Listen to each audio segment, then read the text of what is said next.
ऐसी अनोखी ट्रिक, यानी पूरे YouTube पर एक नैनो सेकंड वाली ट्रिक बताने वाला हूं जो परीक्षा हाल में आप देखते ही समय आंसर को सही क्लिक कर पाएंगे। वीडियो को स्टार्ट करते समय बता दें कि एक पेन और एक कॉपी उठा लो और उस स्वर्णिम कलम से स्वर्णिम भविष्य को लिख डालिएगा। हम इस वीडियो को 10 मिनट में खत्म करेंगे। लास्ट में उसी ट्रिक के आधार पर हम कुछ क्वेश्चंस भी कर लेंगे, जिससे आपको पता चल जाए कि हाँ ट्रिक सटीक है या नहीं। समास यहां पर हेडिंग डालिएगा। दोस्तों याद रहे कि आपको ये कोई भी किसी भी टीचर ने ऐसी ट्रिक बताई नहीं होगी आज तक। देखिए समास हेडिंग पड़ेगी, यहां से समास हेडिंग में आपको 4 क्वेश्चन स्टार्टिंग से ही इसकी परिभाषा से ही पूछ लिए जाते हैं। फिर हम चलेंगे दोस्तों ट्रिक पर, ठीक है। तो देखिएगा समास को क्या कहते हैं, तो ये जान लीजिएगा कि समास संक्षिप्तीकरण ही समास है, यानी जो संक्षेप है वही समास है, पहला क्वेश्चन। दूसरा एक स्टार बना के लिख लीजिएगा कि 2 या 2 से अधिक शब्दों के परस्पर संबंध बताने वाले शब्दों को क्या कहते हैं, तो यह भी क्वेश्चन आया है। जब भी 2 या 2 से अधिक वर्ण मिलते हैं तो दोस्तों संधि बनती है, और इसीलिए हमने इसको रेड कलर करके रखा है। याद रहे जब वर्ण मिलेंगे तो संधि बनेगी, संधि आंसर ढूंढिए ऑप्शन में, और जब शब्द मिलेंगे तो आप समास ढूंढिएगा। यानी 2 या 2 से अधिक शब्दों से मिलने से समास बनता है, और जब वर्णों के मिलने से बनेगा तो वो संधि बनेगी। Doubt clear? कोई डाउट ये आपको क्लियर नहीं कर पाएगा, किताबी ज्ञान तो कतई नहीं क्लियर कर सकती, ठीक है ना। समास के भेद कितने होते हैं ये सब जानते हैं, नहीं पता है तो लिख लीजिएगा 6 भेद होते हैं। और याद रखिए एक और पॉइंट यहां पर बढ़ाइएगा, 4 क्वेश्चन मैंने बताया, तो समास का जो विलोम होता है वो बेटा क्या होता है, व्यास होता है। ये भी यहां से आपको जानने चाहिए।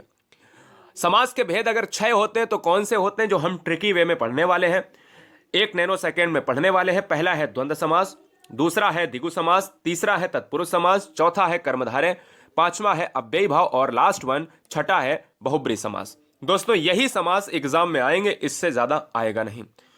याद रहे यहां पर सबसे पहला जो है आपको डालना है हेडिंग द्वंद्व समास। द्वंद्व समास क्या है, कैसे इसको एग्जाम हाल में बहुत आसान तरीके से हम लॉक करेंगे। सबको पता होता है कि भाई उसमें देख लो द्वंद्व समास में कि ये वाला आपको चिन्ह दिख जाए तो बस वही आंसर है। ये गलती मत करना, ये चिन्ह दोस्तों अव्ययी भाव में भी मिलता है। जो आपको आज डाउट क्लियर, क्योंकि अधूरा ज्ञान लेते हैं बच्चे, वही अगर खतरनाक होता है। जैसे अगर मैं आपसे ये कह दूं, ये बताओ रात रात में कौन सा समास है, रात और रात में कौन सा समास है, तो बहुत से बच्चे कहेंगे द्वंद्व है, जो पूरी तरीके से गलत है, क्योंकि आपने देख लिया योजक चिन्ह। तो आपका ज्ञान भैया बिल्कुल पूरी तरीके से नष्ट हो गया, जिनको नहीं पता है, ठीक है ना। अगर मैं आपसे बात करता हूं द्वंद्व समास क्या होता है, सबसे पहले ये पढ़ो, बाद में हम अव्ययी पढ़ेंगे। जिस समास में पूर्व पद और उत्तर पद दोनों ही प्रधान होते हैं, मतलब क्वेश्चन यहीं से बनता है, बहुत बार बना है, इस बार भी बनेगा। जिस समास के दोनों पद प्रधान हो, यानी पूर्व पद और उत्तर पद, अगर किसी समास में दोनों पद प्रधान होते हैं तो वो समास कौन सा होता है, तो लिखिए अपने नोट्स में, उसे द्वंद्व समास कहते हैं। यानी दोनों पद प्रधानता वाला समास द्वंद्व होगा, कोई डाउट नहीं। अब देखिएगा इसकी ट्रिक 2 है। अब 2 में एक ही ट्रिक आपका काम आ जाएगा। द्वंद्व समास में अधिकतम, हमने वर्ड लिखा है अधिकतम, सभी में नहीं, 99% जो है इस चिन्ह का यूज होता है। एक भी बताएंगे दोस्तों, द्वंद्व समास में अधिकतम जो है योजक चिन्ह का प्रयोग होता है, और द्वंद्व समास में और विभक्ति का लोप होता है। जैसे अगर मैं बात करूं दोस्तों राम सीता, एक तो इस तरीके से अगर लिखा है तो आपने ये देख लिया कि भैया ये वाला जो है, ये वाला चिन्ह लगा है तो लगा दिया, और राम और सीता, इसको जब तोड़ोगे तो यहां पर निकलेगा मुख से कि राम और सीता, तो तुरंत हो गया। लेकिन दोस्तों हमेशा आपको एक चीज याद रखना है कि द्वंद्व समास कब होगा। द्वंद्व समास तभी होगा जब उसके आपस में शब्द विलोम होंगे। जैसे भाई का बहन है, विलोम का मतलब है उल्टा होना, भले ही लिंग बदल जाए, समान नहीं रहने चाहिए। द्वंद्व समास में योजक लगा है और योजक को लगाते ही द्वंद्व मत मार देना। यह भी चेक करना कि द्वंद्व में योजक लगा है और वो विपरीत लिंग के हैं या नहीं, या विपरीत शब्द है या नहीं, या विपरीत विलोम है या नहीं, समझिएगा मेरी चीज। और उसमें और का लोप हो रहा या नहीं हो रहा, यही नहीं बच्चे समझते हैं। जैसे सुख का जो है उल्टा होता है दुख, पाप का उल्टा होता है पुण्य, भाई का उल्टा बहन होता है, राम कृष्ण, माता और पिता, रात और दिन, है ना। तो ये क्या है, यह है दोस्तों आपके द्वंद्व समास हैं। यह चीज क्लियर हो गई। और जब सेम सेम आ जाए दोस्तों, बोले कि दिन और दिन, इसमें योजक चिन्ह देख लिया बच्चे ने लगा दिया, गलत हो जाएगा। हमें यह भी देखना है कि क्या सेम सेम तो नहीं है, अगर सेम सेम है तो द्वंद्व समास नहीं होगा। अब ये कैसे होगा ये आगे जानेंगे, उससे पहले हम द्विगु समास पढ़ते हैं। चलिए, जिस समास में पूर्व पद संख्यावाची हो, क्वेश्चन यहीं से बनता है कि जिस समास में पूर्व पद संख्यावाची हो वही द्विगु समास कहलाता है। चैनल पर पहली बार हो तो चैनल को ईमानदारी से सिलेक्शन के लिए ईमानदारी से हर शेर, हर शेरनी, हर बहन, हर भाई, हर गृहिणी सब्सक्राइब कर लें। दोस्तों याद रखिएगा, संख्यावाची अगर पद प्रधान है तो द्विगु समास होगा। ट्रिक क्या है कि अगर द्विगु समास में संख्या की प्रधानता है, बात खत्म। जैसे नवरत्न 9 आ रहा, सप्तदीप 7 आ रहा, त्रिभुवन 3 आ रहा, शतमंजिल 7 आ रहा। मेरी बात समझ में आई? बहुत आसान भाषा में आप सभी को हम चीजों को बता रहे हैं। कोई बच्चा ये नहीं कह सकता है कि भैया हमारा कोई क्वेश्चन गलत हो गया। जहां पर डिजिट होगा वहां पर बेटा क्या होगा, द्विगु समास हो जाएगा। कर्मधारय, कर्मधारय क्या है? चलिए कर्मधारय पढ़ लेते हैं और फिर आपको बताते हैं वो दिन दिन और रात रात वाला जो योजक चिन्ह वाला समस्या थी वो कहां पर आपको लगानी है, वो भी डाउट क्लियर करेंगे। कर्मधारय समास क्या होता है? कर्मधारय समास हर क्वेश्चन की परिभाषा, हर समास की परिभाषा से एक क्वेश्चन पूछा जाता है जो बच्चों को पता होना चाहिए। वीडियो लाइक जरूर कर लेना अगर अच्छा लग रहा हो, और नहीं अच्छा लग रहा है तो मस्ती से पढ़ते रहो। जिस समास में पूर्व पद विशेषण होता है उत्तर पद विशेष से होता है। अब आपको समझी में नहीं आएगा क्योंकि यही तो किताब में लिखा है। याद रहे, जो समास किसी शब्द की विशेषता बताए, हमेशा एक ट्रिक याद रखो अपने दिमाग में कि कोई भी समास आपसे पूछा जाए तो उस शब्द को, जैसे काली मिर्च है, उस शब्द को तोड़ लो 2 भागों में। काली प्लस मिर्च, भले ही ना टूटे फिर भी तोड़ लो अपने मन से, भले ही ना टूटे। जैसे पीछे हमने समास पढ़ाया तो जैसे बोला नवरत्न, 9 तोड़ लिया और रत्न तोड़ लिया। कितने रत्न है? 9। संख्या आई है, बोले द्विगु समास हो जाएगा। समस्या क्लियर हो गई। ऐसे ही कोई भी शब्द आपके सामने आए तो उसको तोड़ लो।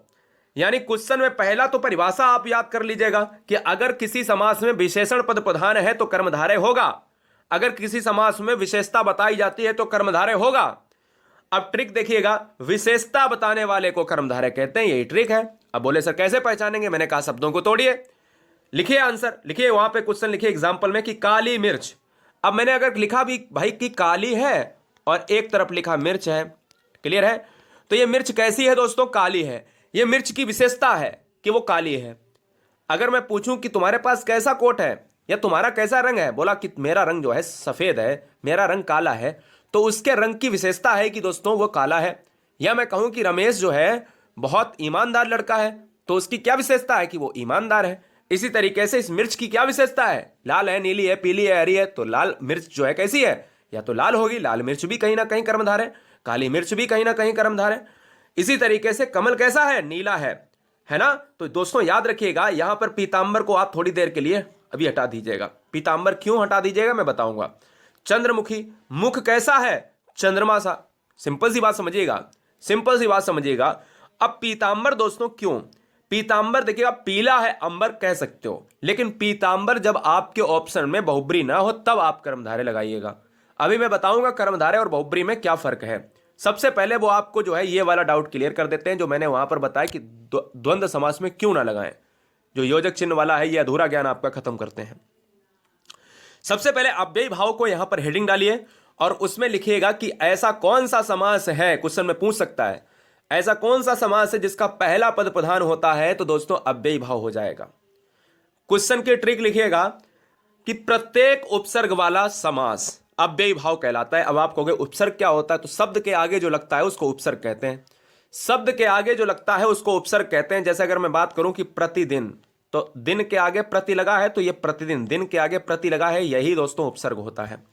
याद रहे कि दुनिया का कोई भी शब्द है तो उसको तोड़ना पड़ेगा समास के लिए। ये मैं ट्रिक बताता हूं, ये कोई आपको नहीं बताएगा। ना किताब में लिखा होगा कि शब्द को तोड़ के तब आप समास करिए, मैं बताता हूं आपको। ना कोई यूट्यूब चैनल वाला बताएगा आपको, क्योंकि आपको ऐसी ट्रिक बता रहा हूं जिससे एग्जाम में 100% में आपको सोचना ही नहीं पड़े कि अरे ये भी हो सकता है क्या, ये भी हो सकता है। 2 ऑप्शन में कंफ्यूजन नहीं, सिर्फ एक होगा, धुआं धुआं करना है उसी एक ऑप्शन को। देखिए दोस्तों, दुनिया का कोई भी आपके पास शब्द हो तो उसको तोड़ लिया करिएगा। प्रत्येक उपसर्ग का मतलब है कि आप स्थान के आगे देखिए यथा लगा है, हमने कहा आ धन जीवन, जीवन के आगे आ लगा है, आंसर क्या हो गया? अव्ययी भाव। दिन के आगे प्रति तो उपसर्ग है, अव्ययी भाव। समय के आगे यथा उपसर्ग है, अव्ययी भाव। अब एक और चीज लिखिए कि अगर नोट में लिखिए नीचे, अगर कोई समास रिपीट शब्द होता है, जैसे रात रात और योजक लगा है तो बच्चे द्वंद्व लगा देते हैं। कोई भी शब्द रिपीटेशन में होता है, कोई शब्द बार बार आए और उसमें द्वंद्व वाला समास का जो योजक चिन्ह है यूज हो रहा है, तो दोस्तों वो अव्ययी भाव होगा। और जब दोस्तों आपस में विलोम हो, जैसे रात और दिन, तब क्या होगा? तब ये द्वंद्व हो जाएगा। क्यों? क्योंकि आपस में विलोम। आपस में जब विलोम ना हो दोस्तों, तो याद रखिएगा, क्या याद रखिएगा दोस्तों, तो वहां पर अव्ययी भाव होगा। क्लियर है? याद रखना है। और जब रिपीटेशन में हो तो दोस्तों वहां पर आप क्या लगाओगे? आप अव्ययी भाव लगाओगे। और जब ना रिपीटेशन में हो, जब विलोम हो, तो द्वंद्व लगाओगे। ठीक है, चलिए। बहुब्री समास क्या होता है? बहुब्री समास दोस्तों देख लेते हैं क्या होगा। चलिए, बहुब्री समास वो होता है कि जिस समास में दोनों पदों के माध्यम से एक विशेष तीसरे अर्थ का बोध होता है। नीचे लिखो, एक हेडिंग नोट बना के नई हेडिंग लिखाता हूं। ऐसा समास जिसका कोई भी पद प्रधान नहीं होता है, वो बहुब्री समास कहलाता है। ठीक है, याद रखिएगा। दशानन 10 मुख हैं जिसके, अर्थात रावण। ठीक है, मेरी बात समझ गए? बहुत बढ़िया।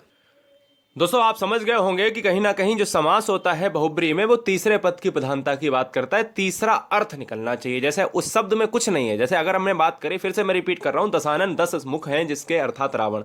दशानन में रावण का तो जिक्र नहीं है, लेकिन आनन का मतलब है कि 10 मुख हैं, तो एक ही बंदा है, और एक बंदा है वो रावण। नीलकंठ, भगवान किसकी? शंकर की बात कर रहा है। नीलाकंठ है जिसका लंबा है, उधर भगवान गणेश जी। गिरधर, गिरि को धारण करने वाले, अर्थात भगवान श्री कृष्ण। इन सभी में शिव जी हुआ, रावण हुआ, या गणेश जी हुए, श्री कृष्ण। इन ये क्वेश्चन पूछा जाएगा, लेकिन क्या इसमें ये जिक्र है? नहीं है। क्या नीलकंठ में भगवान शिव का जिक्र है? नहीं है। इसको निकालना पड़ेगा, इसको भी निकालना पड़ेगा, इसको भी निकालना पड़ेगा। बहुब्री तो बहुत आसान होता है।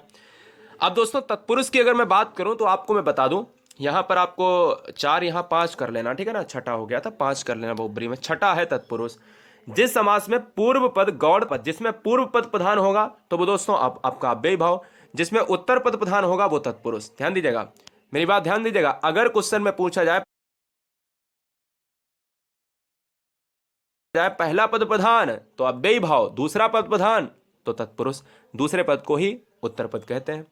तत्पुरुष समास के 6 भेद होते हैं। एक कर्म तत्पुरुष, करण तत्पुरुष, संप्रदान तत्पुरुष, अपादान तत्पुरुष, संबंध तत्पुरुष और अधिकरण तत्पुरुष। क्वेश्चन में यहीं से पूछा जाता है। तत्पुरुष थोड़ा सा आपको कठिन लगता है जब क्वेश्चन में यह पूछ देता है कि ये बताओ रोगग्रस्त में कौन सा समास है। ठीक है ना, और ऑप्शन में आपको ये 4 ऑप्शन दे देगा, इनमें से है तो तत्पुरुष, लेकिन कौन सा तत्पुरुष है। अगर आपसे कह दे कि रोग मुक्त में कौन सा समास है, तो भैया दिक्कत है। रोगग्रस्त में अगर देखा जाए तो करण भी आ जाता है। और रोग मुक्त की बात, जब कोई चीज अलग हो रही, रोग बिल्कुल जा रहा है, मुक्त हो रहा है शरीर से, तो अपादान तत्पुरुष, क्योंकि से आ रहा है। समझिए ट्रिक क्या है कर्म तत्पुरुष में, तो कर्ता ने कर्म को, हमेशा कर्म के साथ जो आपका विभक्ति होता है वो को का लोप होता है। जैसे मतदाता, मत को देने वाला, आंसर क्या होगा? कर्म तत्पुरुष। गिरह को काटने वाला, आपको उसका अर्थ निकालना होगा। गिरह को काटने वाला, तो को आया है तो कर्म हो जाएगा। यहीं पर कर्ण तत्पुरुष में से आता है। विभक्ति क्या है? से। जहां कर्ण कारक चिन्ह का उपयोग हो और से विभक्ति का प्रयोग हो। लिख लीजिएगा। जन्मजात में समास कौन सा है? अब 4 ऑप्शन दे दे, कर्म तत्पुरुष, अधिकरण तत्पुरुष, कर्ण तत्पुरुष, या कर्म तत्पुरुष, या कर्ता तत्पुरुष, जो कुछ भी आपको दे फिलहाल।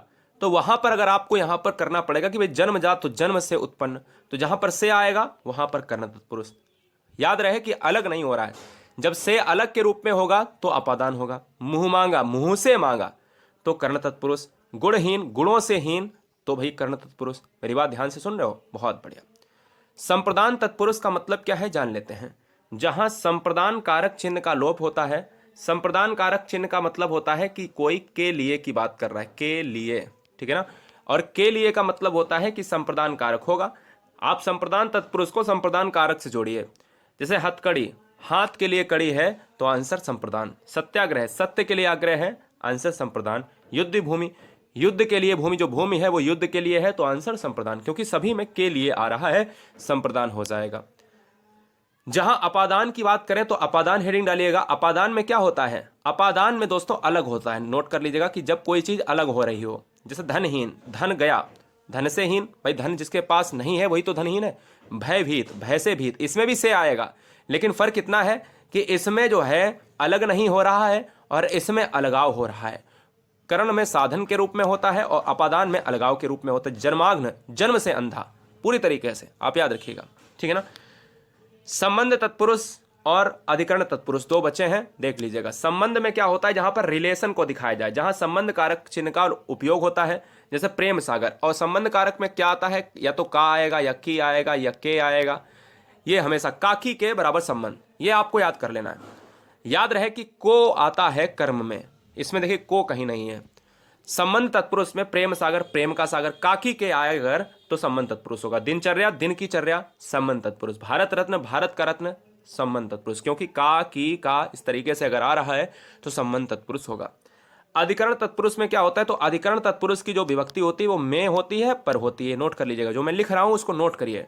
जहां अधिकरण कारक चिन्ह का प्रयोग हो, मतलब यही तो चिन्ह है, यही तो चिन्ह है। और इसमें कौन से चिन्ह थे, काकी के, जो मैंने लिखाया है आपको। जैसे नीति निपुण, नीति में निपुण में आया है, अधिकरण हो जाएगा। आत्मविश्वास, आत्मा पर विश्वास, अधिकरण हो जाएगा। घोड़े पर सवार, घोड़े पर सवार, अधिकरण तत्पुरुष हो जाएगा। तो चलिए हम दो क्वेश्चन करते हैं कि किस समास में शब्दों के मध्य में संयोजक शब्द का लोप होता है। अब देखते हैं कि भाई आपने कितना पढ़ा है।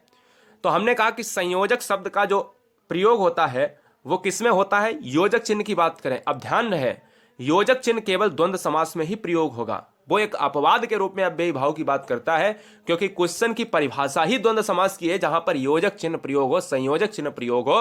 वो हमारे पूर्व पद संख्यावाची शब्द है, तो आंसर सिंपल सा है कि द्विगु समास हो जाएगा, क्योंकि कहीं ना कहीं हमारा संख्यावाची जो डिजिट बताता है वो ऑप्शन डी हो जाएगा। एक और कर लेते हैं, जन्माग्न। तो मैंने कहा जन्म से अंधा, तो से किस में आएगा, तत्पुरुष में आ जाएगा। इसी तरीके से यथा स्थान, अगर कोई दुनिया का कोई भी शब्द है, अगर उसमें उपसर्ग लगा स्थान के आगे तो उपसर्ग लगा है, तो वो अव्ययी भाव तो जाएगा, तो लेकिन उसका विग्रह क्या होगा, स्थान के अनुसार, है ना। एक और कर लेते हैं, जिस समास में दोनों पदों के माध्यम से एक विशेष तीसरे अर्थ का, भाई दोनों पदों के माध्यम से तीसरा अर्थ निकले, तो मैंने कहा था दशानन, लंबोदर, तो क्या हो जाएगा, बहुप्री हो जाएगा। ये वीडियो कैसी लगी आप सभी कमेंट बॉक्स में जरा जरूर बताइए। नीचे